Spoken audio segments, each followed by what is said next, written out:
So in a squat, unless otherwise said, feet would be about hip width apart, all 10 toes straight ahead. And if you need to modify, you would only drop about a quarter of the way down, just to minimize stress on the knees if that's where the issue is. But again, the modification would be just a kind of a baby bend in the knees and then standing up. I like to reach the arms forwards here. It kind of serves as a counterbalance, and then stand up. And every time you stand up, you're focusing on engaging your quadriceps and your glutes. So if you don't need to modify, then you can drop those hips down almost even with the knees. And again, the arms are going to reach out. It's an inhale breath as you drop, and then an exhale breath as you're standing up, engaging again the quads and the glutes. So inhale, breath, drop, and then exhale up. Inhale, breath, squat, and then exhale, breath up. So from the side, the way that would look, again, the modified, it's just a little bit of a bend in the knee.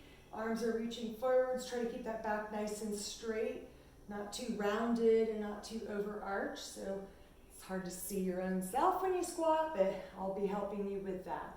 And then standing back up, again, tightening in the glutes. So inhale, drop, and then exhale, breath up. Inhale, breath, drop, and then exhale, breath up. Modified here and up, making sure that the weight is evenly distributed on the feet.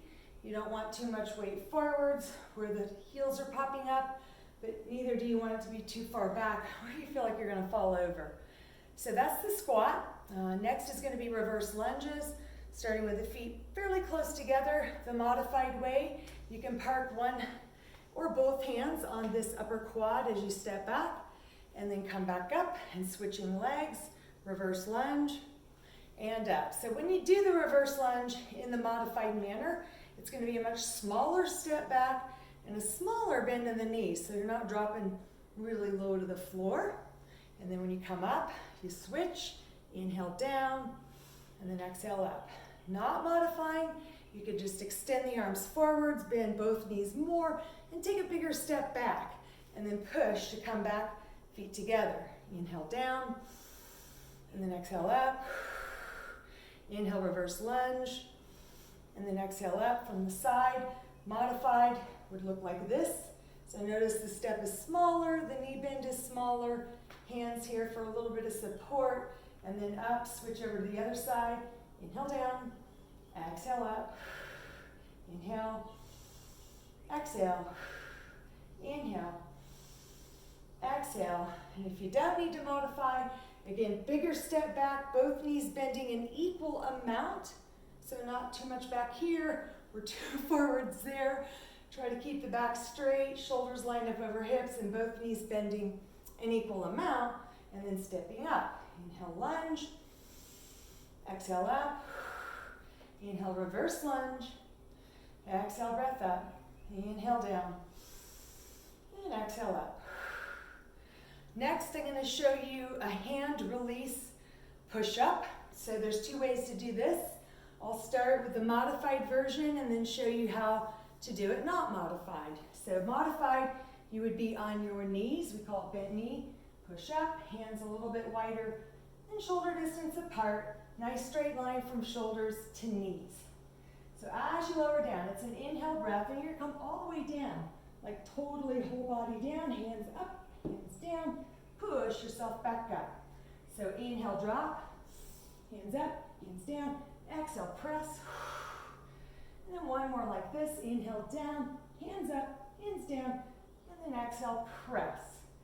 So the next level is a lot harder because it's more body weight, so the straight leg version, same deal. I'll just show you one because I kind of have a little shoulder deal going on here today. So legs are straight, it's inhale down, all the way, hands up, hands down, and then push back up to straight arms. So there you go with the hand release push-up. Next is the plank, and there's again two different ways to do that one. So the non-modified way is either straight arms or you can do bent elbow version of the plank. So the legs stay straight. You just want to imagine a straight line from the shoulder all the way down to the heels, and the abdominal muscles pulling up and in towards the back of your spine.